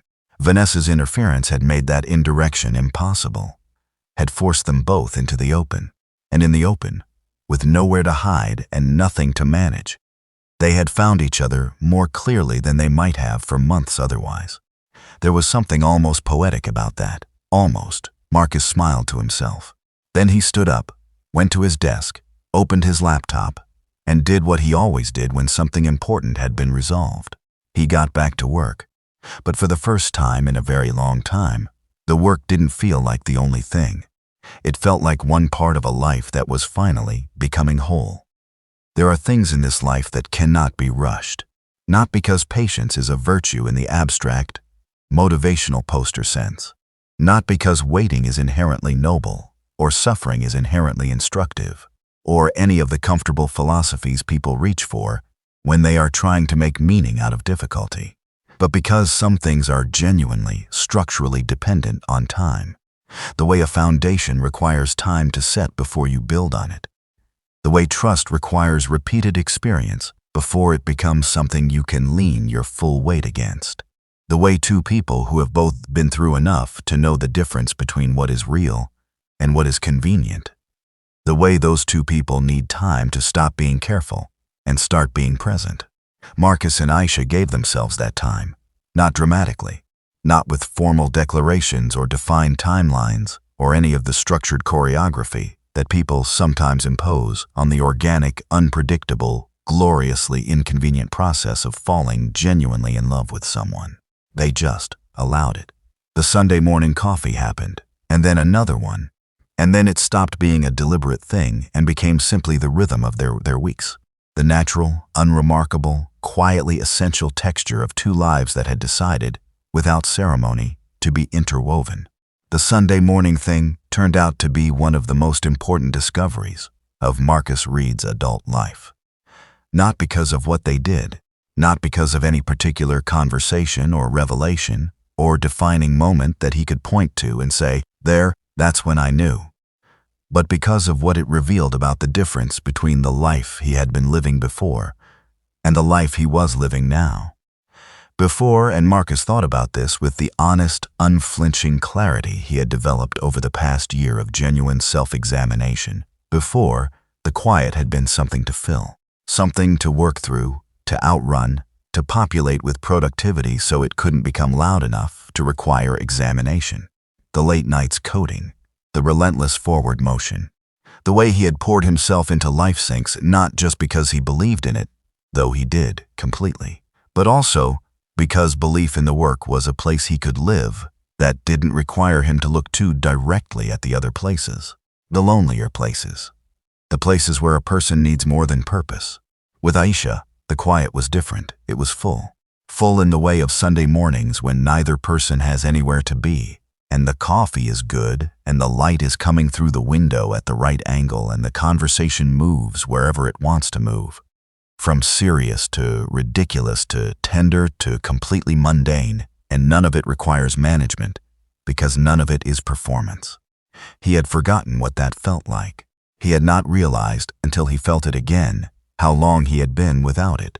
Aisha Thompson, in the ordinary dailiness of actually being known by her, turned out to be, and Marcus would have said this to anyone who asked, without embarrassment, without qualification, one of the most remarkable human beings he had ever encountered. Not in the presentation at Build Forward sense, not in the impressive professional biography sense, in the actual person sense. She was funny in a way that was entirely unexpected. Dry, specific, occasionally absurdist, with a comedic sensibility that arrived out of nowhere in the middle of serious conversations, and made Marcus laugh in the particular way that is almost involuntary, the laugh that escapes before you've decided to let it. She was stubborn in exactly the way that brilliant people who care deeply about getting things right are stubborn, not inflexibly, not irrationally, but with a commitment to her own considered judgment that meant she would push back on Marcus, directly and without apology, when she thought he was wrong. He loved this about her more than almost anything else, because he had spent years in a relationship where his judgment had been quietly, consistently undermined, where the person closest to him had treated his convictions as inconveniences rather than insights. And here was someone who took his thinking seriously enough to argue with it, who respected him enough to disagree. There is no more honest form of regard than that. She was also, and this was the thing that had reached him first, on that Thursday afternoon in February, and continued to reach him every day since, genuinely, constitutionally oriented toward other people's well-being, not as a performance, not as a professional brand, not as the polished expression of good values that people develop when they understand that good values are advantageous to display, just as the actual architecture of who she was, the way she listened, not waiting to speak, but actually listening, fully present, genuinely absorbing, making the person she was talking to feel, in the specific way that is very rare and very valuable, that their words were landing somewhere that mattered. Marcus had felt this in her presentation. He felt it every day now in ways that were smaller and more ordinary, and therefore more real.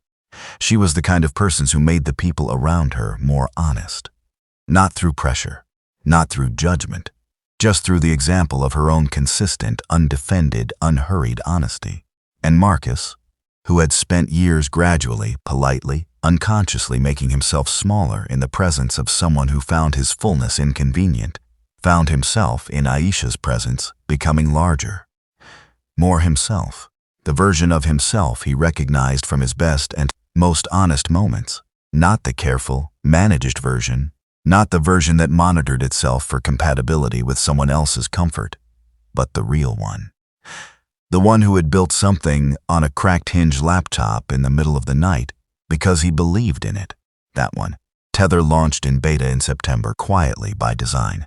Aisha had been deliberate and patient about the rollout, resisting the pressure that came from various quarters to accelerate, to scale, to prioritize growth metrics over the careful, attentive work of making sure the thing actually worked the way it was supposed to work in the real and complicated conditions of real people's real crises. Marcus had supported this completely, had been, in fact, one of the most consistent voices in the room when the pressure to move faster came from outside. The voice that said, "Slow is right here," Slow is what the work requires. Slow is what the people who will use this deserve. The beta community was small. Curated carefully from the underserved communities Aisha had spent 2 years embedded in during her research phase. The feedback came in slowly at first, and then with increasing frequency, and then, about 6 weeks in, with a consistency and a specificity that made both Marcus and Aisha sit very still when they read through it. People were writing not about features, not about interface design or response times, or any of the technical dimensions of the application that developers typically track in beta feedback. They were writing about what it felt like. For the first time in 3 years, I felt like something was actually listening. I was alone at 2 in the morning, and I didn't have anyone to call, and Tether was there, and I don't know how to explain it, but it helped me get to morning. It doesn't try to fix you. It just stays with you. That's what I needed. Just something that stays. Marcus read that last one 3 times. Just something that stays. He thought about the night in the rain, about the silence, about the specific weight of pain that has nowhere to go. And he thought about the woman across the desk from him, reading the same feedback with tears she wasn't hiding and wasn't performing, just feeling openly the way people feel when something they built from the honest and painful part of themselves reaches another person's most honest and painful part and does exactly what it was meant to do. He reached across the desk and put his hand over hers. She looked up, said nothing. He said nothing. Some things don't require words. The months that followed were, and Marcus would describe them this way for the rest of his life, with a simplicity that was not reductive, but precisely accurate. Good, not perfect. Not without difficulty or disagreement, or the occasional significant argument that required real work to resolve rather than the comfortable avoidance that masquerades as peace in relationships that aren't strong enough for honesty.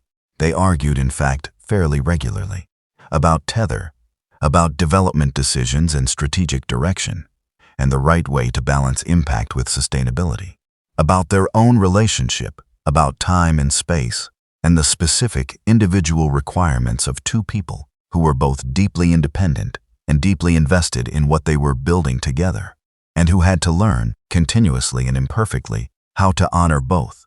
About smaller things too, the kinds of things that become significant not because of their content, but because of what navigating them together teaches you about each other and about yourselves. Every argument ended the same way, not with one person winning, with both people being more honest than they were before. That was what Marcus had been missing for years without knowing it. Not the absence of conflict, the presence of honest resolution, the knowledge that the relationship was strong enough to hold the weight of the truth. All of it, the difficult parts included. Without breaking, he proposed on a Saturday in late October, exactly 1 year after the night in the rain. He had not planned the date deliberately at first, but when he realized in the week before that the date he had been naturally gravitating toward was the same date, the same October, the same kind of weather, the same city doing its late autumn exhale, he understood that it wasn't coincidence. It was completion, the closing of a circle, the transformation of the worst night of his life into the foundation of the best chapter of it. He had not planned anything elaborate. Aisha was not an elaborate gesture person, not because she didn't appreciate beauty or romance or the thoughtfulness of someone who pays attention to what matters to you, but because she had a deep and genuine allergic response to performance, to things that were designed to be impressive rather than true. So Marcus chose true. They drove to a beach 2 hours outside the city, a place Aisha had mentioned once, in passing, during a conversation about where she had gone as a child when she needed to feel small enough that her problems got put into perspective. A long stretch of quiet sand that faced west, that caught the late afternoon sun at an angle that turned everything golden, that had the particular quality of a place that had not yet been discovered by people who would eventually ruin it with their discovery. She didn't know why they were going. He had told her simply that he wanted to see it, that she had described it in a way that made him want to experience it. She had believed him because he had given her no reason not to. They arrived in the late afternoon, when the light was doing exactly what she had described. that westward gold, that everything turning gentle quality of a sun that is preparing to leave without making a performance of its departure. They walked for a while, talked about nothing in particular. The easy, wandering conversation of two people who are comfortable enough with each other that silence is also fine, but words are also fine. And neither state requires management. Then Marcus stopped walking. Aisha walked 2 steps further before she noticed, turned back, looked at him. His expression was, she would describe this later, to her mother, to her closest friend, to anyone who asked about the moment, completely, entirely, almost unbearably present. Like every other thing had been set aside. Like there was nothing in his field of attention except this, except her. He reached into his jacket pocket. She understood before he was fully down on one knee. Her hand went to her mouth, not in surprise exactly, more in the way of someone receiving something they had hoped for, but not let themselves fully believe in, protecting themselves from the disappointment of it not coming while quietly, privately hoping, with everything they had, that it would. He looked up at her. The late October light doing exactly what October light does, making everything simultaneously fragile and golden, temporary and beautiful, the way all the most important moments are. "I'm not going to make you a list of promises," he said. His voice was steady, completely steady, in a way that meant something. That meant this was not performance or nerves or the managed presentation of a feeling, but the feeling itself, standing in the open air with nothing between it and the person it was meant for. "I'm not going to tell you what I'll become or what we'll build or where we'll end up. I've learned enough in the last year to know that certainty about the future is not actually a thing you can offer someone. It's not even a thing worth offering." He paused. "What I can offer you is this. I am more myself with you than I have ever been with anyone. You have made me more honest, more present, more willing to be seen in the places I spent years keeping carefully out of view. You have made the work matter more and also matter less, which sounds contradictory but isn't. And you know it isn't because you understand what I mean better than I can say it." Aisha's eyes were bright, the hand still at her mouth, the western sun turning everything gold behind her. "I'm not asking you to believe in what I might become," he said. "I'm asking you to build what we can be together, honestly, imperfectly, with the full understanding that neither of us has any idea what's ahead, and both of us are okay with that because we've both already survived the version of life where certainty was the priority, and it cost more than it was worth." A pause. "Aisha Thompson." "Yes," she whispered. She didn't mean it as an answer to the question he hadn't yet asked. Just his name in her voice and her response to it, the way some people answer to being truly seen. "Will you build this life with me?" The silence lasted 4 seconds. 4 seconds of western light and ocean sound and the particular held breath quality of the universe in the moment before something irrevocable and beautiful becomes true. Then she was moving, closing the distance between them, pulling him upright, her hands on his face, tears run freely now with no management and no apology. "Yes," she said, "obviously yes.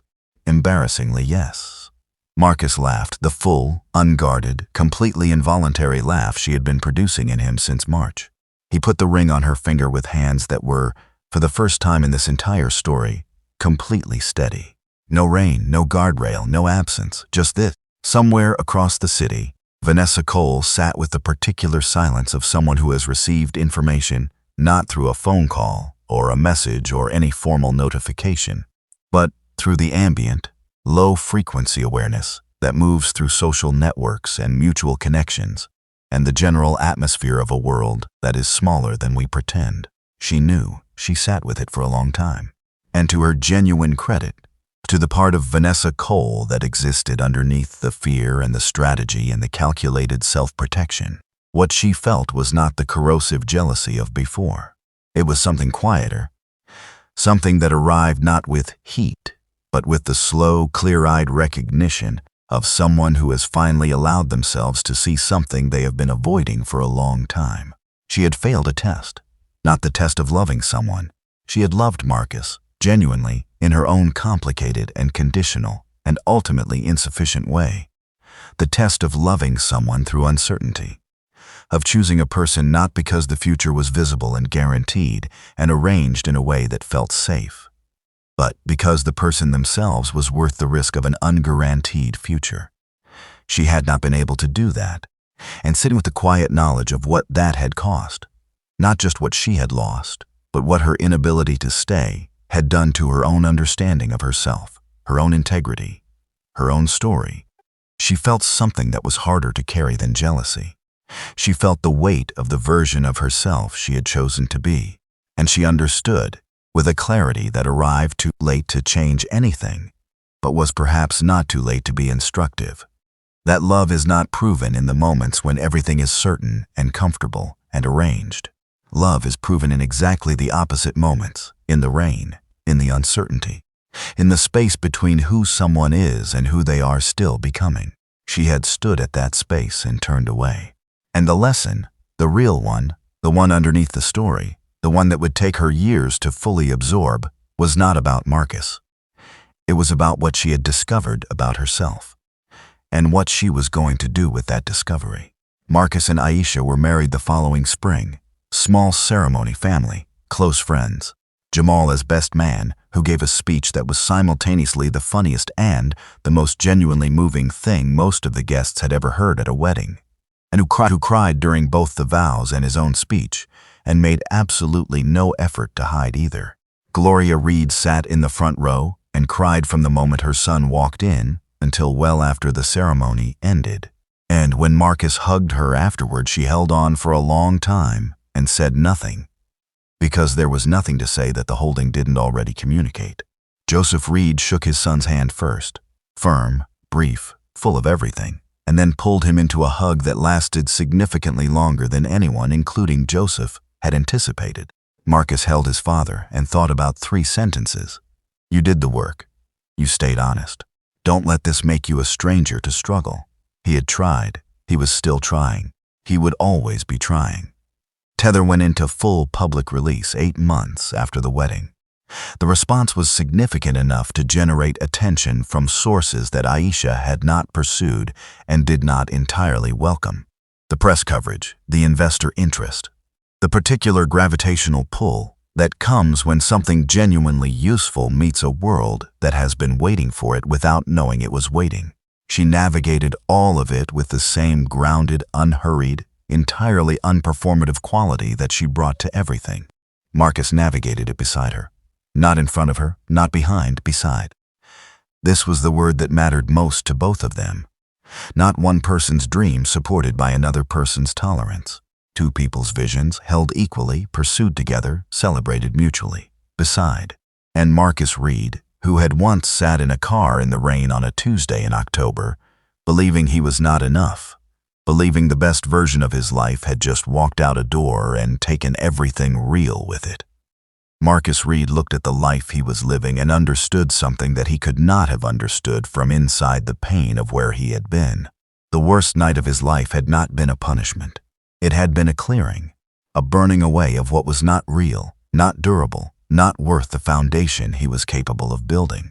The rain had not been personal. Or, if it had been personal in the way of something that was for him, not against him. In the way of the universe occasionally, violently, insisting that you stop building on the wrong ground and find the right ground before you go any further. He had found it, not easily, not without cost, not without the specific, necessary, deeply human experience of sitting in the dark with something broken and not knowing yet what it was clearing the way for. But he had found it. Because here is the truth that this story has always been about. Not the app, not the money, not the success that arrived when the failure finally stopped. The truth is this: some people leave when you are still becoming. They look at the in-between version of you, the incomplete version, the not yet version, the version that is still doing the difficult and unglamorous and deeply unsexy work of figuring out who it is, and they make a calculation. They calculate that the risk of staying is greater than the cost of leaving, and they go. And it hurts in a way that is almost impossible to survive without believing, at least for a while, that their calculation was correct, that the incomplete version of you that they left is the final version, that the in-between is the destination. It isn't. The in-between is the work. And the right person, the person who is meant to be there, who is built for the actual duration of the real thing, rather than the comfortable surface of the easy part. The right person does not arrive to rescue you from the becoming. They arrive when the becoming has made you ready, and they stay, through everything. Not because staying is always easy, but because what you are building together is worth more than the comfort of leaving would ever be. Marcus knew this now, in the way you know things that have been paid for rather than simply learned, in the way you know things that live in the body and the memory and the quiet daily texture of a life that is, against all the odds that October had stacked against it, genuinely and completely full. He knew it on Sunday mornings with good coffee and no agenda. He knew it in arguments that ended in honesty rather than avoidance. He knew it in the feedback from Tether users who found their way to morning. Because something was there in the dark with them. He knew it in his father's 3 sentences and his mother's front-row tears and Jamal's speech that made everyone cry and laugh at the same time. He knew it every day, in all the ordinary, irreplaceable, quietly extraordinary ways that real love makes itself known. Not in the grand gestures, in the staying, always, always, always, in the staying. Thank you for watching. If this story moved you, share it. Someone out there needs to hear it. Like, subscribe, and come back for the next story, because we are just getting started.